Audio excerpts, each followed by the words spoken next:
Hey everybody, welcome back to another video. Do you like my Christmas sweater? Shout out to all the Fallout fans. Today we're going to be doing something a little different. I feel like I say that in every video. Today we're going to be talking about zero waste gift wrap and more eco-friendly gift wrap alternatives. I know a lot of people have begun their Christmas shopping extra early this year, so I'm hoping today I can give you guys some tips on what to do when it comes to wrapping those gifts. I know it's not really plant or garden related, but if we don't do anything to protect the planet, then there's not going to be a world where you can buy houseplants, and you don't want that. So Christmas is coming up and it's one of the most wasteful times of the year. According to the Zero Waste Canada group, Canadians throw away around 540,000 tons of wrapping paper and gift bags every single year. And that's because gift bags, ribbon, tape, and most forms of wrapping paper can't be recycled. There are a few municipalities such as Toronto that will accept the plain type of wrapping paper, but if it's got glitter, sparkles, foil, anything fancy, it can't be recycled. And that's if it gets recycled, because only a quarter of all paper products and less than 10% of plastics in Canada get recycled. Anyways, last year I wrapped all of my Christmas presents in 100% compostable or recyclable packaging. I used craft paper, washi tape, jute string, and some greenery that I found on the ground to make it look a little cuter. I found that the washi tape didn't really stick to the craft paper super well, so I ended up using jute string to tie everything together, and then afterwards it was either reused or composted. So that was last year, and now this year I want to challenge myself to make no waste at all. So I'm going to attempt to make fabric packaging. My plan is to go to the thrift store and see if they have any cute Christmassy fabrics and then attempt to sew them into something. The last time I used a sewing machine was well over 10 years ago. In grade 7, I was in the fashion club, believe it or not, and they taught us how to sew, and I made a skirt and a lot of pillowcases because those were the easiest thing to make. But before we get into that, I'm gonna go over some more eco-friendly alternatives for gift wrapping because I feel like this is an easier option for most people, especially if you're just beginning your zero waste journey. You gotta start somewhere. First, use what you already have. This could be cardboard boxes from packages that you've got in the mail, or you could use scarves or clothing to tie up some gifts. I buy our toilet paper in these individual rolls, and it's packaged in 100% recyclable paper packaging, and it's got this cute little polka dot pattern on it, and I figured it could make for some cute gift wrap. Don't give me a weird look. It's not like we use this for toilet paper. I also have these little boxes, which used to have fairy lights wrapped around them, and they are the perfect size for a gift card. Do they look a little weird?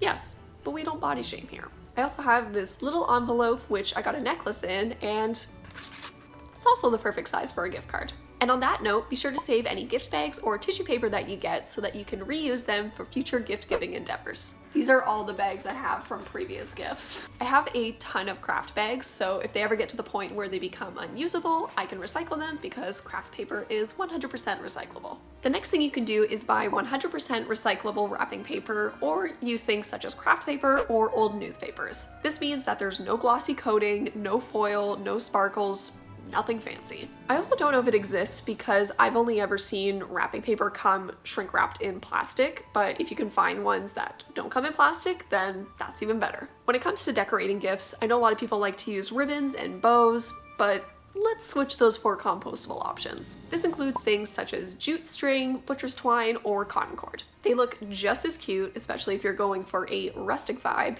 and they can be reused or composted afterwards. And my last point isn't really an alternative, but just something to keep in mind. I know craft paper has a boring personality, but please don't be tempted to paint it, because if you put paint on this guy, he ain't recyclable. If you want to make your gifts look a little prettier, I recommend adding designs using ink or just adding some greenery. And if you do add greenery, make sure it's stuff that you find on the ground. Don't go ripping stuff off trees for the aesthetic. Okay, now let's talk about zero waste gift wrapping. As I mentioned, I want to go to the thrift store and find some fabrics that I can turn into bags of various sizes, so let's go.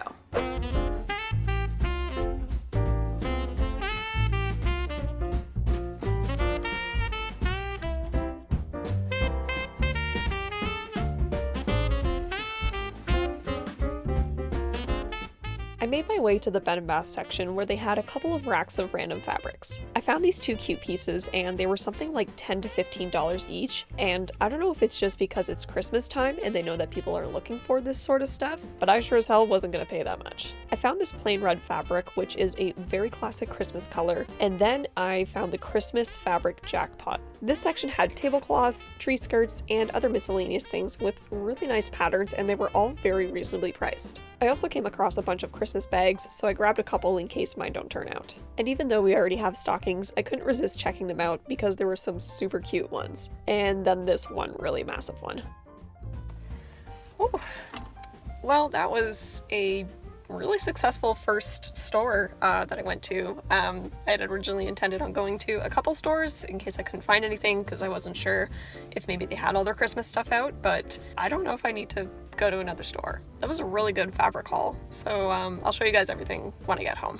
Alright, we're back, and let me show you what I got. The first thing I picked up was this king-sized bed sheet. This is not the same red one that I just showed you guys in the montage because that one was $5, I believe, and it was the size of a twin bed sheet versus this one, which was $6.50, and I get like more than twice the amount of fabric. I also picked up this tablecloth, which has this really cute holly pattern all over it. I wanted to go with one neutral fabric and one pattern one, so I have a little bit of balance between the two. And as you also saw me throw into my cart, I picked up this blanket.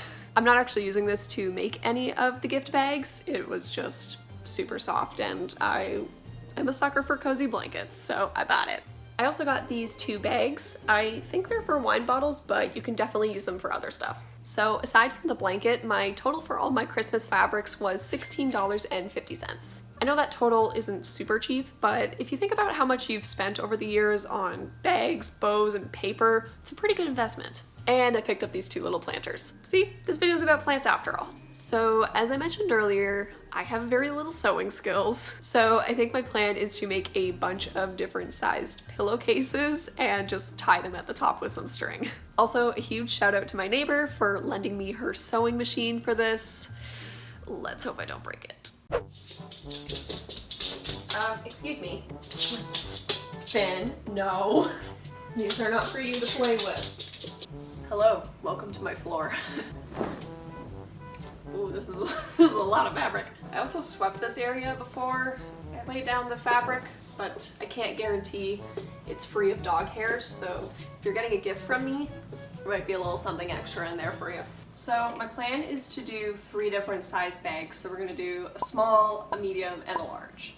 I'm starting off with the small bag, which I'm measuring out to be 9 by 11 inches. When you're measuring out your fabric, add an extra ½ inch to each side for seam allowance. So my fabric pieces actually measure to be 10 by 12 inches. For my medium-sized bags, I'm doing 12 by 18 inches. With seam allowance, that's 13 by 19 inches. You will need 2 same-size pieces per bag, so make sure you draw out the same shape twice on your fabric. I apologize for the horrendous way that I'm cutting the fabric, but this king-size bed sheet literally does not fit in my living room, so it's a little scrunched up. For my large bags, I'm doing 20 by 24 inches. With seam allowance, that's 21 by 25 inches. I likely won't be doing a ton of bags in this size, but I already have a couple of presents for my family that do require a bigger size bag. This tablecloth is interesting because unlike the bed sheet, it's shaped like an oval. I'm drawing my shape a bit away from the edge of the fabric so that I can get a nice clean rectangle shape. If you don't feel like remeasuring, just trace a previous piece that you already cut out. I'm just using a ruler to get a straight line.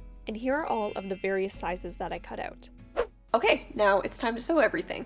I'm not going to explain how I set up my machine because it took me like literally an hour to do so. If you've got your own sewing machine and you know how to set it up, that's great. If you don't, you should go find another YouTube video. Some of these pieces I took from the center of the fabric, so the edges are looking a little rough. Some other pieces have a hem already built into them because I took these from the edge of the fabric. But this particular piece doesn't have any edging, so we're gonna go ahead and put a little hem at the top of the bag. So what you'll wanna do is fold down the top a little bit. I'm probably doing just under an inch, maybe about 3/4. And then you're gonna take some pins, which look how freaking adorable this thing is, and you're just gonna pin it so that it stays in place while you sew. So here we have it pinned at the top. So for both the hemming and the actual creation of the bags, I'm just doing a simple straight stitch because I figured we don't really need to get that fancy. We just gotta put the pieces together. I'm just adjusting the exposure so you guys can actually see what I'm doing down here. So I'm just gonna lower the foot, and very slowly we're gonna apply pressure to the foot pedal, and then we'll be off. And don't forget to remove your pins.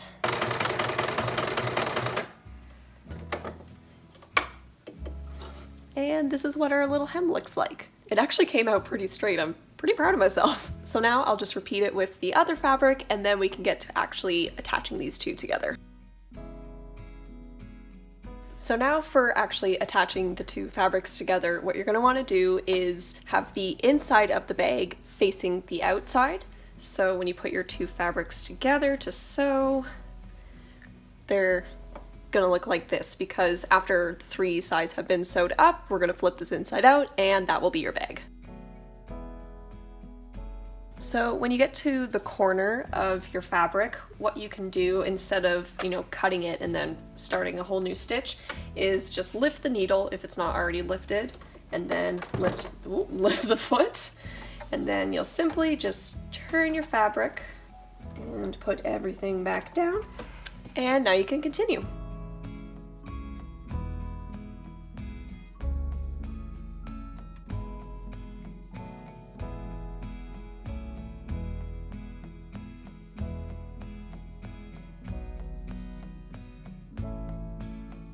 So this is what it looks like with all three sides sewed up. If your fabric is a little wonky, I must have misjudged when I was cutting it, what you can always do is just trim off any excess pieces, and you can use these as ribbons or other types of decorations. Or if you don't really care, because after all this is the inside of the bag, you can just leave them. And now for the big reveal. And here you have your little bag. And now you just repeat the process all over again.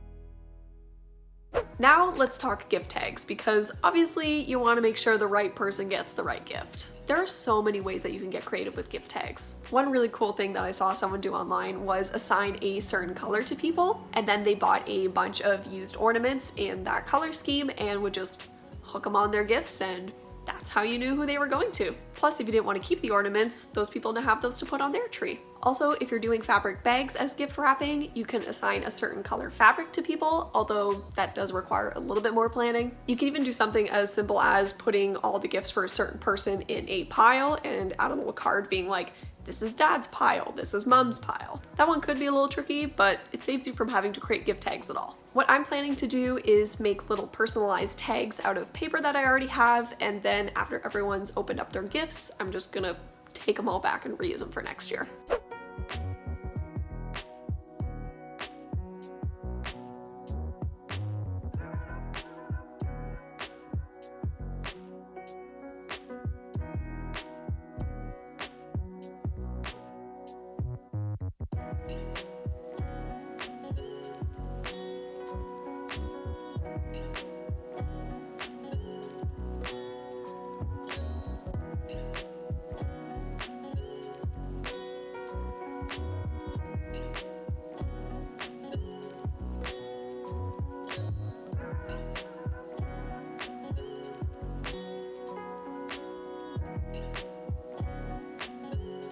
That's all I have for you guys today. I hope you found this video inspirational and informative, and hopefully you can apply some of these tips when you're wrapping your gifts this year. To recap, try and use things that you already have at home, and also make sure to save any bags, bows, and whatever else you get so that you can reuse them for your gifts in the future. I know that half the fun of opening gifts is just ripping paper open and sending stuff flying everywhere, but maybe it's time we start a new tradition. Plus, if you have kids, getting them to make their own fabric bags could be a really fun activity for you guys to do together. You could also challenge them to come up with the most creative way of wrapping a gift using things that you already have in your home. Plus, let's be honest, no one cares how a gift is wrapped. It's It's what's on the inside that counts. Let me know in the comments how you wrap your gifts in an eco-friendly way, or how you're planning to reduce your waste this holiday season. Like and subscribe. I'll see you later. Bye!